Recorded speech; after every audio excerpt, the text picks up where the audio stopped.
스위스에서 라브리라고 하는 공동체를 만들어서 젊은이들에게 복음을 전했던 기독교 철학자 가운데 프랜시스 셰퍼라고 하는 분이 계십니다. 이분이 쓰신 책 가운데 거기 계시며 말씀하시는 하나님이라고 하는 제목의 책이 있습니다. 그런데 원래 이 책의 제목은 뭐였냐면 하나님은 거기 계시며 하나님은 침묵하지 않으신다. 이게 원래 제목이었습니다. 왜 이런 제목의 책이 나오게 되어졌을까요? 실제로 우리가 신앙생활을 하면서 내가 열심히 기도하지만 하나님께서 내 기도를 응답해 주시지 않고 그냥 침묵만 지키시고 계시는 것 같은 그런 느낌을 받을 때가 여러분 혹시 있지 않으십니까? 사실 그런 느낌을 받을 때가 많죠. 시편 기자도 그런 동일한 느낌을 경험했습니다. 그래서 어느 날 그 시편 기자가 이런 고백을 합니다. 시편 13편 1절 우리 같이 한번 읽어보겠습니다. 시작. 여호와여 어느 때까지입니까? 나를 영원히 잊으시나이까? 주의 얼굴을 나에게서 어느 때까지 숨기시겠나이까? 내가 하나님을 간절히 찾지만 하나님의 얼굴이 보이질 않아요. 하나님이 꼭꼭 숨어 계세요. 내가 간절히 하나님 앞에 부르짖어 기도하지만 하나님께서는 여전히 침묵만 지키시고 계십니다. 신학자들은 이런 경험을 가리켜서 하나님의 부재 체험이다 라고 그렇게 이야기를 합니다. 여러분 우리가 핸드폰 보면 가끔 그런 메시지 떠 있죠. 부재 중 전화 몇 통 이런 거 떠 있잖아요. 우리가 하나님의 임재하심을 경험하는 것보다 때때로 하나님의 부재하심을 경험할 때가 더 많을 때도 있어요. 지금 이스라엘 백성들이 바로 그런 상황에 처해 있습니다. 여러분 말라기는 구약의 마지막 책입니다. 그리고 오늘 우리는 구약 성경 마지막 책, 마지막 장, 마지막 절이 있는 그런 본문을 우리가 살펴보고 있습니다. 오늘 우리가 살펴보는 말라기 4장 6절 다음에 나오는 책이 어떤 책이에요? 마태복음이죠. 마태복음. 이제 구약 시대가 끝나고 신약 시대가 시작되어지면서 마태복음이 등장을 합니다. 근데 여러분 그거 아세요? 제가 지난 수요 예배 시간에도 말씀을 드렸는데 말라기와 마태복음, 말라기 4장 6절과 마태복음 1장 1절은 그야말로 종이 한 장 차이입니다. 그런데 이 말라기 4장 6절과 마태복음 1장 1절 사이에 400년의 공백 기간이 있다는 거 여러분들 알고 계십니까? 학자들은 이 공백 기간을 가리켜서 신구약 중간기다라고 그렇게 이야기를 합니다. 그리고 어떤 학자들은 침묵기라고 그렇게 이야기를 하기도 합니다. 하나님께서 말라기 선지자 이후에 400년 동안 하나님께서 침묵을 지키셨어요. 아무 말씀도 하지 않으셨어요. 선지자도 보내지 않으셨어요. 그 침묵 기간 동안에 이스라엘 백성들이 부를만 했던 찬양, 우리가 아까 불렀던 찬송가 104장에 있는 그런 찬송가의 가사들입니다. 곧 오소서 임마누엘 오 구하소서. 이스라엘 그 포로 생활을 고달파 우리가 메시아를 기다립니다. 그렇게 그들은 그 침묵기 동안 오실 메시아, 그 메시아를 고대하면서 기다리면서 그들이 살았습니다.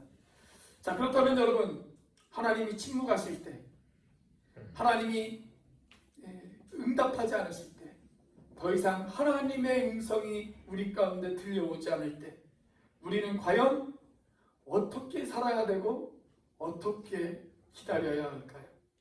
우리가 신앙생활을 하면서 기도의 응답을 받지 못하고 세상의 파도에 휩쓸려서 절망 가운데 내몰릴 때 저와 여러분들은 어떻게 준비해야 되고 어떻게 기다려야 될까요? 첫째, 이미 주신 기록된 말씀을 붙들고 살아야 됩니다. 성경 읽기반에 들어오신 그 15분의 형제자매님들이 지금 열심히 성경을 읽고 계십니다. 모세오경이 끝이 났고요, 욥기가 끝이 났고요, 여호수아와 사사기가 오늘까지 끝이 납니다. 여러분 혹시 성경 읽으면서 그런 생각 안 해보셨어요? 야, 하나님께서 모세에게 하셨던 것처럼, 야, 하나님께서 여호수아에게 하셨던 것처럼 나에게도 직접적으로 하나님께서 음성을 좀 들려주시면 참 좋겠다. 그런 생각 안 해보셨습니까?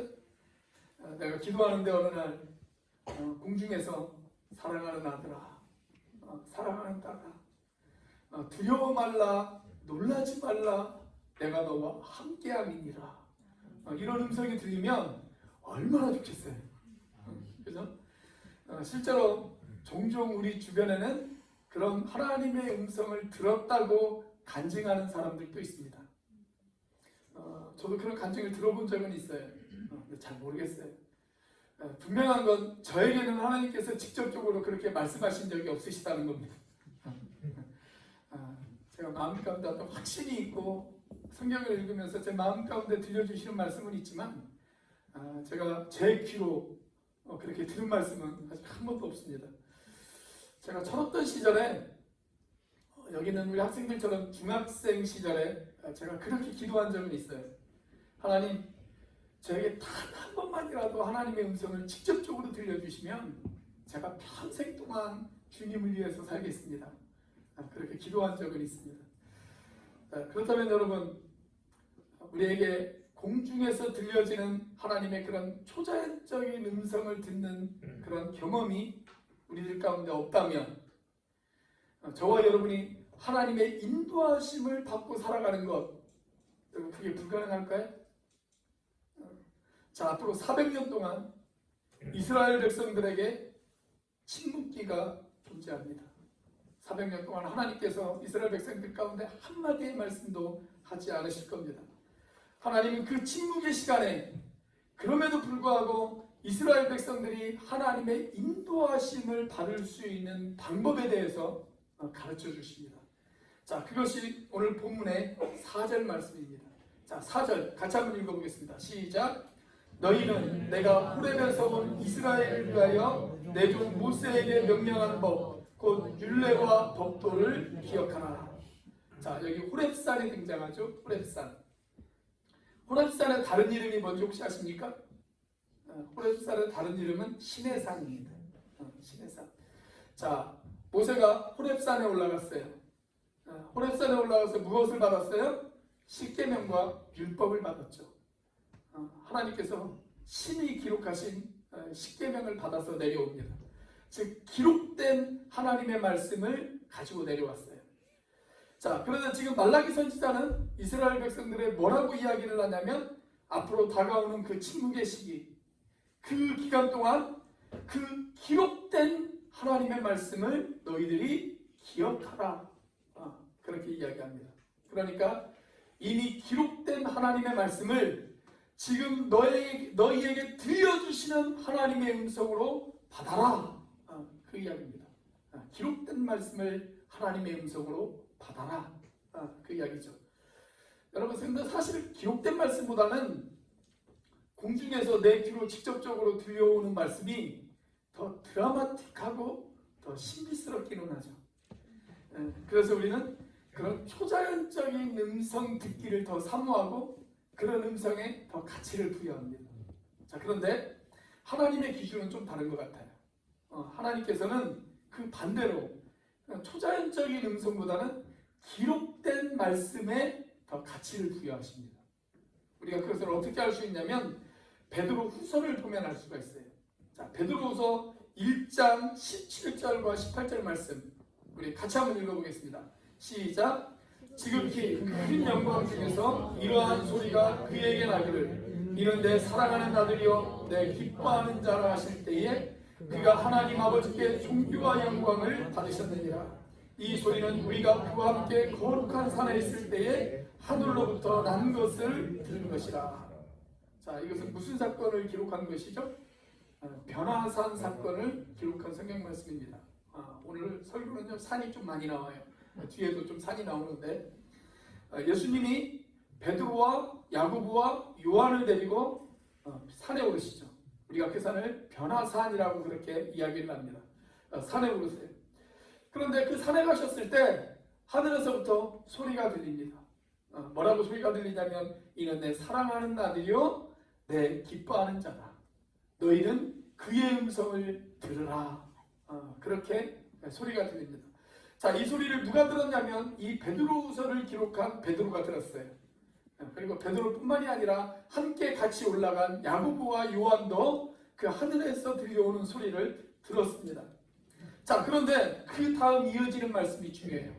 19절과 20절. 자, 같이 한번 읽어보겠습니다. 시작. 또 우리에게는 더 확실한 예언이 있어 어두운 데를 비추는 등불과 같으니 날이 새어 샛별이 너희 마음에 떠오르기까지 너희가 이것을 주의하는 것이 옳으니라.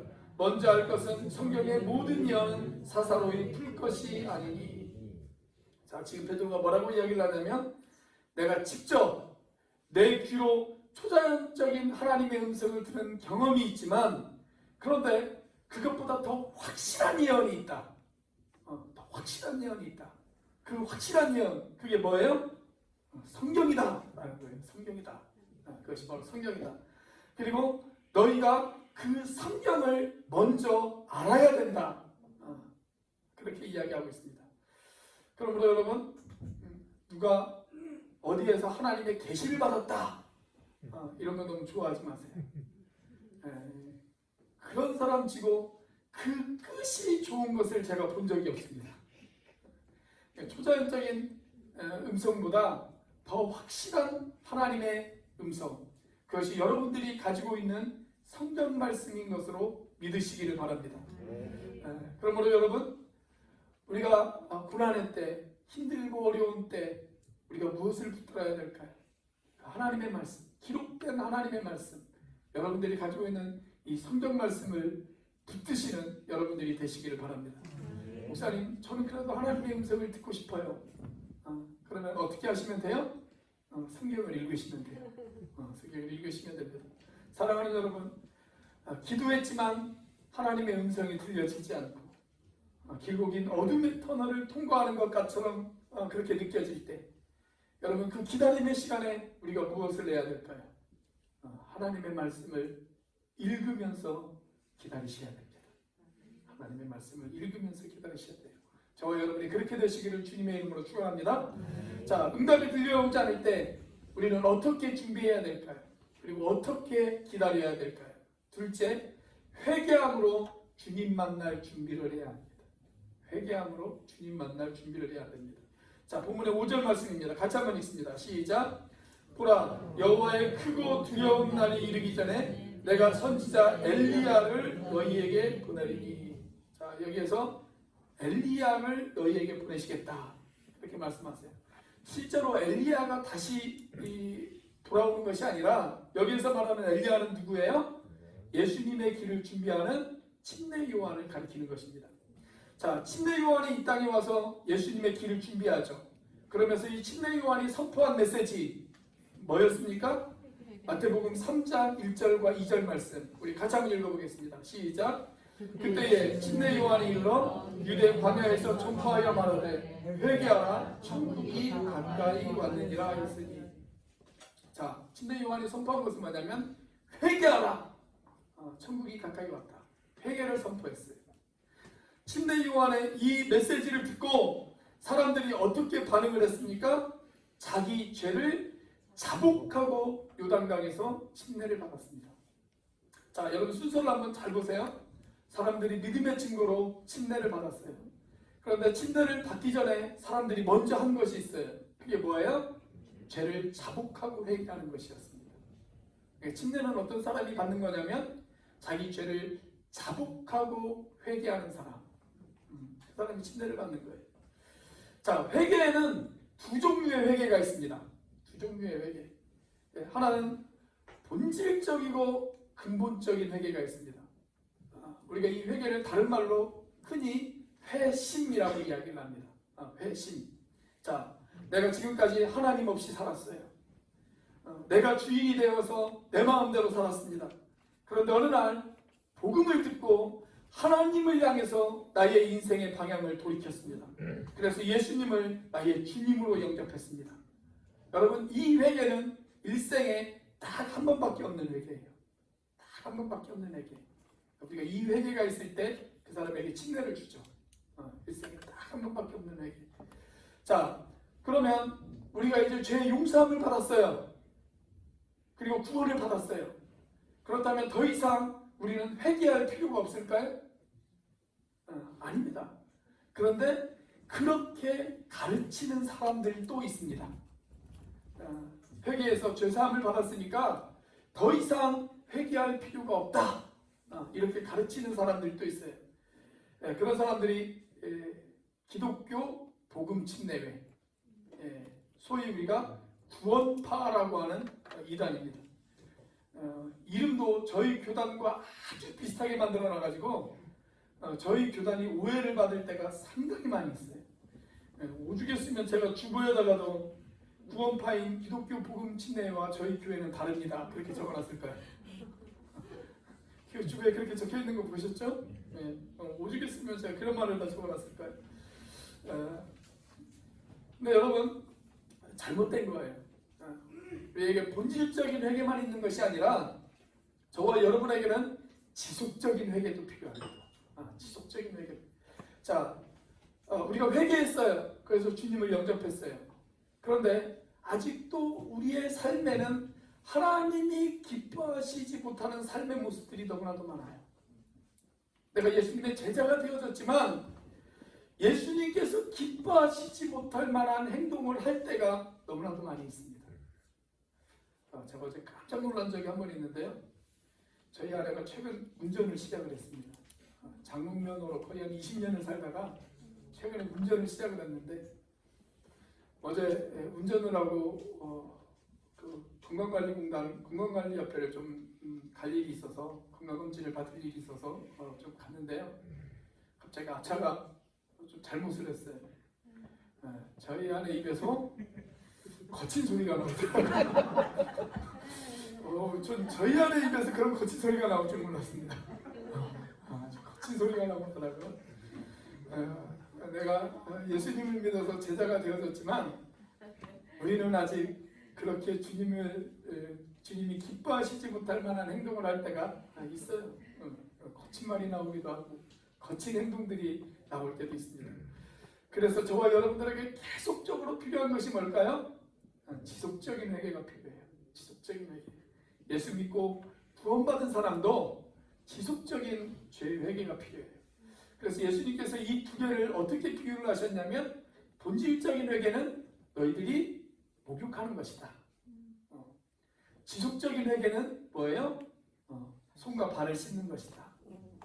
그런 식으로 예수님께서 설명을 하셨습니다. 자, 오늘 본문 6절에 보면 말라기 선지자는 이스라엘 백성들에게 이런 지속적인 회개를 촉구하고 있습니다. 자, 6절입니다. 같이 한번 읽어보겠습니다. 시작. 그가 아버지의 마음을 자녀에게로 돌이키게 하고 자녀들의 마음을 그들의 아버지에게로 돌이키게 하리라. 자, 여러분, 회개가 뭔지 아십니까? 회개. 회개의 가장 성경적인 정의가 있다면 저는 이거라고 생각해요. 자녀된 우리의 마음이 아버지된 하나님께로 돌이키는 것. 그게 회개예요. 자녀된 우리의 마음을 아버지된 하나님께로 돌이키는 것. 그것이 바로 회개입니다. 이런 회개의 대표적인 케이스를 우리가 누가복음 15장에서 찾아볼 수가 있습니다. 자, 누가복음 15장에 누가 등장을 하죠? 누가복음 15장에 보면 돌탕이 등장합니다. 돌탕.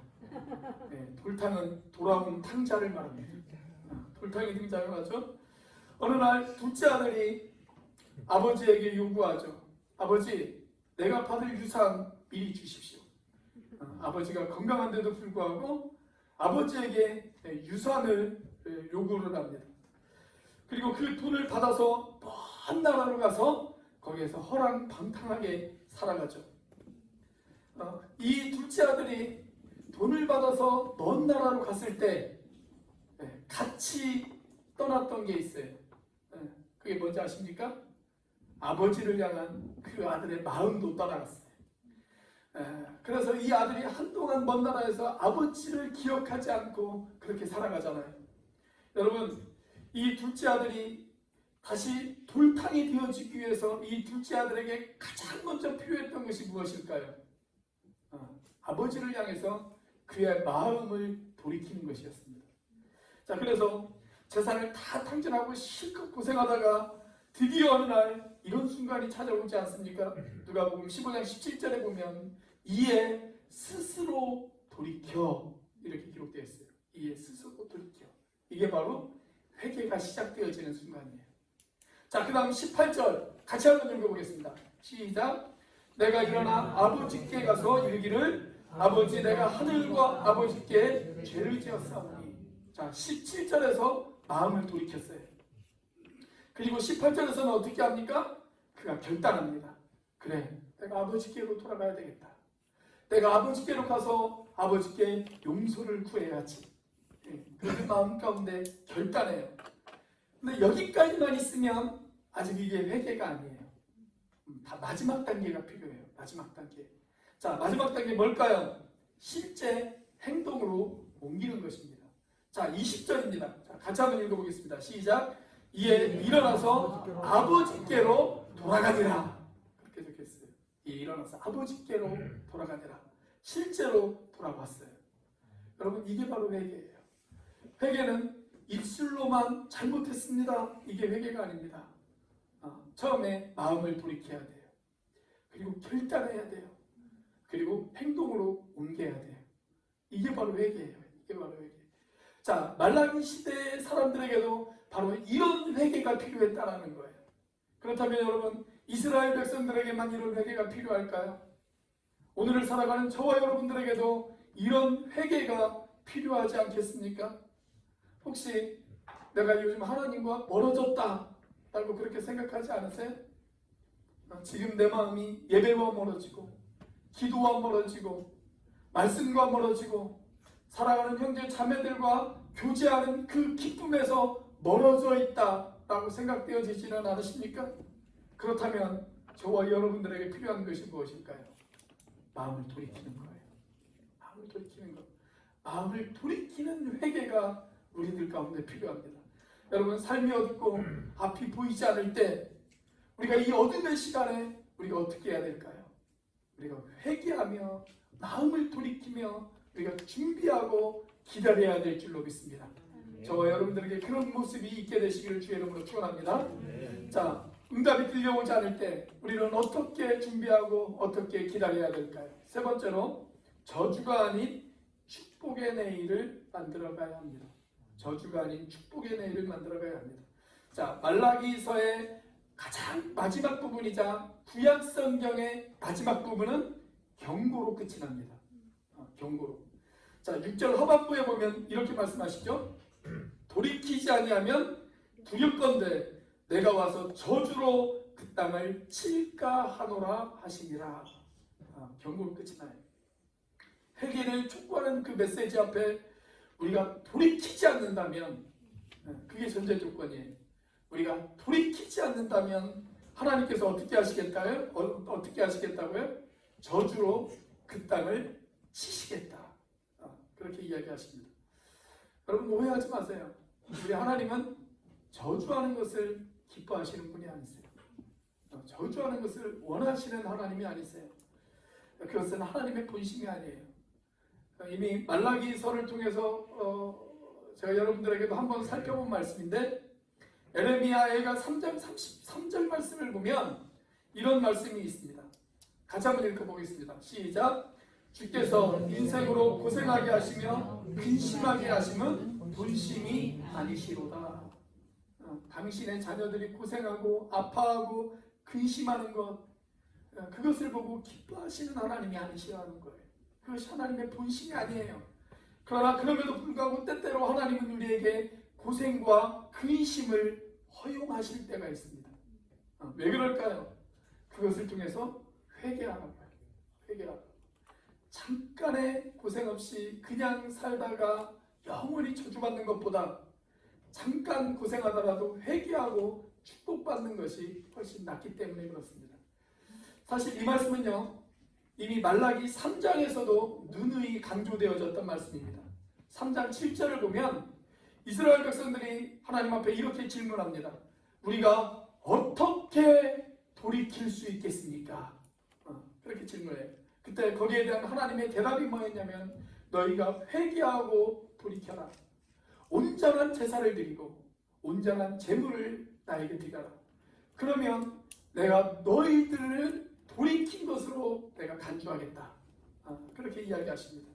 우리식으로 이야기하자면 우리가 온전한 예배를 드리고 온전한 헌신을 하나님 앞에 드리면 우리가 돌이킨 것으로 간주하고 우리에게 축복된 미래를 주시겠다. 그 약속을 하시는 거예요. 자, 여러분, 구약 성경의 마지막은 저와 여러분들에게 둘 중에 하나를 선택하라고 하십니다. 회개하고 돌이켜서, 즉 온전한 예배와 온전한 헌신으로 축복된 내일을 살아갈 것인가, 아니면 돌이키지 않고 그 땅을 치시는 하나님의 저주를 받을 것인가. 여러분들은 어떻게 하시겠습니까? 회개하고 축복된 내일을 살아가시겠습니까? 아니면 저주의 내일을 향해서 걸어가시겠습니까? 우리가 지금 성지를 순례하면 유대인들이 다스리는 지역이 있어요. 그리고 팔레스타인 사람들이 다스리는 지역이 있어요. 그래서 팔레스타인 사람들이 다스리는 지역은 좀 조심해야 됩니다. 거기는 종교적인 갈등이 좀 심해서 좀 위험할 수 있거든요. 우리가 신약 성경에 보면 사마리아라고 하는 곳이 등장을 하죠. 사마리아라고 하는 곳이 팔레스타인 사람들이 다스리는 곳입니다. 그래서 그곳은 잘 안 가요, 성지순례객들이. 근데 혹 이 사마리아를 가게 되어지면 이 사마리아의 중심 도시가 어디냐면 나블루스라고 하는 도시입니다. 우리 안경남 장로님이나 우리 박근경 선생님 혹시 이곳을 가셨는지 모르겠는데, 성지순례 가셨을 때 가셨는지 모르겠는데, 이 사마리아의 중심 도시가 이 나블루스라고 하는 도시예요. 나블루스. 근데 이 나블루스라고 하는 도시의 구약 성경 이름은 어떤 이름을 가지고 있냐면 세겜이라고 하는 이름을 가지고 있습니다. 우리 성경 읽기 반원들은 이름이 낯설지 않죠? 지난주 여호수아서를 읽었는데 여호수아가 죽은 곳이 이 세겜입니다. 그리고 요셉의 시체가 붙여져 있는 것도 이 세겜이라고 하는 도시입니다. 이 세겜이라고 하는 도시를 신약 성경에서는 어떻게 불렀냐면 수가라고 불렀습니다. 수가하면 머리에 금방 떠오르는 사건이 하나 있죠. 어떤 사건이 떠올라요? 예수님이 사마리아 수가성에서 느길러온 여인에게 복음을 전해주시잖아요. 바로 그것이에요. 이 세겜이라고 하는 말의 뜻은 목덜미라고 하는 뜻을 가지고 있어요. 목덜미. 실제로 이 도시에 가면 도시의 양옆에 목덜미처럼 산이 있습니다.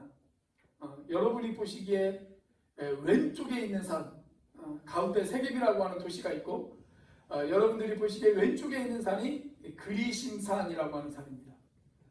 그리고 여러분들 보시기에 오른쪽에 있는 산이 에발산이라고 하는 산입니다. 그런데 이 두 산에는 별명이 하나씩 붙어 있어요. 그리심산에는 축복의 산이라고 하는 별명이 있고, 에발산에는 저주의 산이라고 하는 그런 별명이 붙어 있습니다. 이 별명이 붙은 배경이 있죠. 신명기 11장 29절 말씀을 보면 모세가 이런 이야기를 해요. 자, 같이 한번 읽어보겠습니다. 시작. 내 하나님 여호와께서 내가 가서 차지할 땅으로 너를 인도하여 들이실 때에 너는 그리심산에서 축복을 선포하고 에발산에서 저주를 선포하라. 실제 여호수아가 이스라엘 백성들을 이끌고 가나안 땅을 정복한 뒤에 이스라엘 백성들을 두 무리로 나누죠. 그리고 한 무리는 그리심산에 갑니다. 그리고 한 무리는 에발산에 세워놓습니다. 그리고 그리심산에서는 축복을 선포해요. 그리고 에발산에서는 저주를 선포합니다. 그 이후에 그리심산은 언제나 축복의 상징이에요. 그리고 에발산은 언제나 저주의 상징입니다. 왜 이런 차이가 일어났을까요? 지금도 그 산에 가보면 사진으로 보시는 것처럼 그 산에 보면 그림신산에는 그래도 초목이 꽤 많습니다. 그런데 에발산은 초목이 거의 없어요. 나무가 거의 없어요. 황폐해요. 그냥 풀만 있어요. 풀만 우거져 있어요. 왜 이런 차이가 벌어졌을까? 물론 지리적인 그런 영향도 있겠지만 여러분 그림신산에는요 하나님을 향한 예배가 있어요. 하나님을 향한 예배가. 그리고 에발산에는 그 예배가 없습니다. 그림신산에 가면 오랜 세월 동안 그곳에서 하나님을 예배를 드렸어요. 그리고 지금도 이 그림신산에 가면 사마리아 제사장들이 양을 잡아서 지금도 하나님 앞에 제사를 드립니다. 예수님께서도 이 수가성에 가셨을 때 물길로 온 여인에게 그런 말씀을 하시죠. 처음에는 물을 좀 달라 그렇게 이야기를 하시다가 이야기가 어떤 이야기로 번집니까? 이 물길로 온 여인의 남편 이야기로 번집니다. 그러다 또 갑자기 이 이야기가 확 전환이 되어지죠. 어떤 이야기로 전환이 되어져요? 예배 이야기로 전환이 되어져요. 그러면서 수가성 여인이 그런 이야기를 하잖아요. 우리의 사마리아 사람들은 이 산에서 예배를 드립니다. 그림신산을 말하는 거예요. 우리 사마리아 사람들은 이 산에서 예배를 드립니다. 그런데 당신 유대인들은 예루살렘에서만 예배를 드려야 된다고 그렇게 이야기를 합니다. 그때 예수님께서 뭐라고 이야기를 하세요? 이 산에서도 말고 예루살렘에서도 말고 하나님을 예배하는 자는 신령과 진정으로 예배를 해야 한다고 그렇게 말씀하시잖아요. 여러분 이 두 산의 차이는 예배의 차이예요. 예배의 차이. 그림신산에서는 예배가 있었어요. 그래서 그 산은 축복의 산이 되어졌어요. 그러나 에발산에서는 예배가 없었어요. 그래서 그 산은 저주의 산이 되어졌어요. 여러분 오늘날 한반도를 인공위성에서 딱 찍으면 확연하게 남쪽과 북쪽이 차이가 납니다. 이 사진이 한반도를 인공위성에서 찍은 사진이에요. 밤에 찍은 사진이에요. 남쪽은 어때요? 밤에도 환하죠. 남녘단 전체가 빛으로 가득 차 있습니다. 그런데 저 북쪽은 어떻습니까? 어두워요. 캄캄해요. 평양 인근만 조금 환하고 나머지는 다 어두워요. 산도 마찬가지예요. 산도. 이건 평안북도 독림군에 있는 한 야산의 사진입니다. 물론 겨울에 찍은 사진이기는 하지만 이 사진을 자세히 보시면 산에 나무가 없어요. 풀만 있습니다. 여러분 이 차이가 어디에서 벌어졌을까요? 단순히 북한보다 우리가 잘 살아서 이런 차이가 벌어졌을까요? 얼마 전이 신곡일이었는데 우리는 산에다 나무를 열심히 심고 북한은 산에다 나무를 심지 않아서 이런 차이가 벌어졌을까요? 물론 세상 사람들은 그렇게 이야기할 것입니다. 그런데 저는 해석이 다릅니다. 사실 이 차이는 1953년 전쟁이 끝나고 나면서부터 이 차이가 생겨나기 시작했습니다. 여러분 전쟁이 끝나고 북한 땅엔 예배가 사라지기 시작합니다. 교회가 사라지기 시작합니다. 찬양과 기도가 사라지기 시작합니다. 지금 평양에 가면 2개의 교회가 있기는 하지만 그들이 우리도 종교의 자유가 있다라고 선전하기 위해서 만든 것이지 그것이 진짜 교회는 아닙니다. 여러분 이 땅에 진정한 평화가 찾아오려면 어떻게 해야 될까요? 저는 저 북녘 땅에도 예배가 살아나야 진정한 평화가 찾아올 줄로 믿습니다. 여러분 청교도들이 세운 미국 땅 성경의 가치 위에 세운 그 땅이 왜 사람이 사람을 차별하는 그러한 나라가 되어져 버렸을까요? 점점 예배가 사라지기 때문에 그렇습니다. 그들이 예배를 잃어가고 있어요. 여러분 미얀마 땅에 진정한 평화가 찾아오려면 어떻게 해야 될까요? 그 땅에 하나님을 예배하는 예배자들이 세워지면 진정한 평화가 찾아올 줄로 믿습니다. 사랑하는 여러분 우리의 삶도 마찬가지예요. 우리의 가정도 마찬가지입니다. 저와 여러분들의 삶에 저와 여러분들의 가정에 예배가 회복되어지고 기도가 회복되어지고 찬양이 회복되어지고 말씀이 회복되어지면 축복된 내일이 있을 것입니다. 우리 교회 신령과 진정으로 예배드리는 진지한 예배가 회복되어지기 시작한다면 하나님이 우리 온누리 공동체 안에 새 날을 주실 것을 저는 믿습니다. 그러나 우리가 그 모든 것들을 잃어버리고 살면 하나님이 그 땅을 치시겠다고 성경은 우리에게 그렇게 경고하고 있습니다. 구약성경은 그런 경고로 끝이 나는 책입니다. 여러분, 고난의 때, 고통의 때에 우리가 무엇을 하며 준비해야 될까요? 우리가 어떻게 기다려야 될까요? 이스라엘 백성들이 400년의 그 긴 시간 동안 그들에게 오실 메시아를 기다렸듯이 다시 오실 주님을 우리가 기다리면서 우리는 어떻게 준비하고 어떻게 기다려야 될까요? 여러분, 기록된 말씀을 붙들고 살아가시길 바랍니다. 회개하며 기다리시길 바랍니다. 진정한 예배를 우리가 하나님 앞에 드리며 축복된 내일을 준비하며 기다리시는 저와 여러분들이 되시기를 주의 이름으로 축원합니다. 기도하시겠습니다.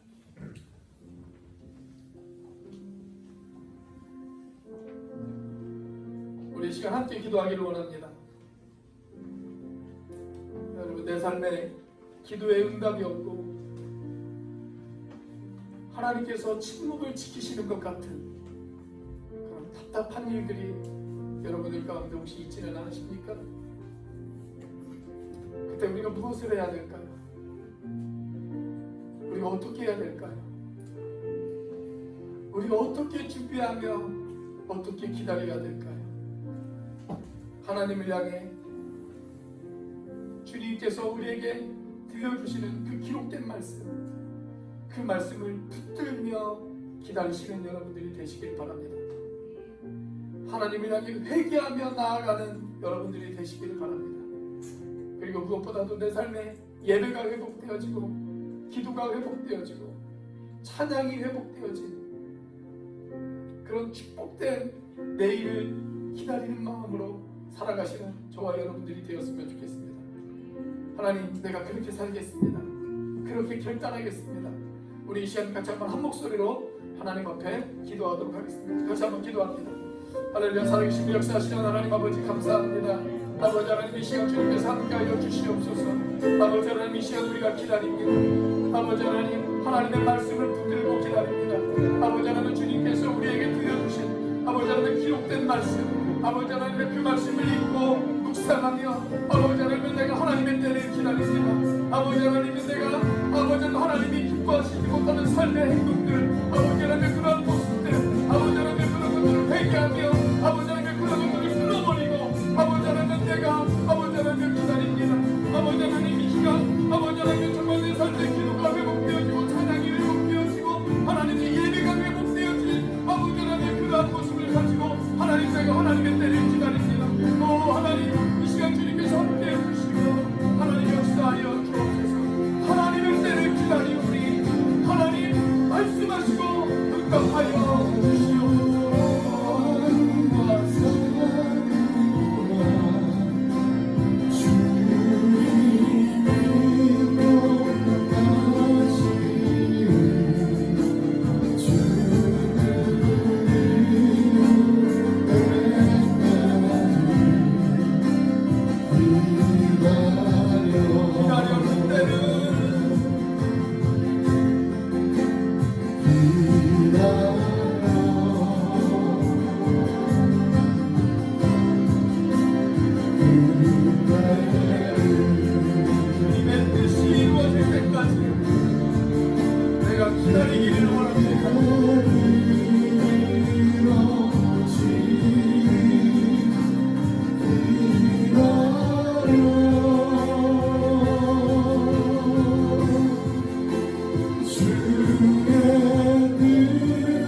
말씀을 가슴에 새깁니다.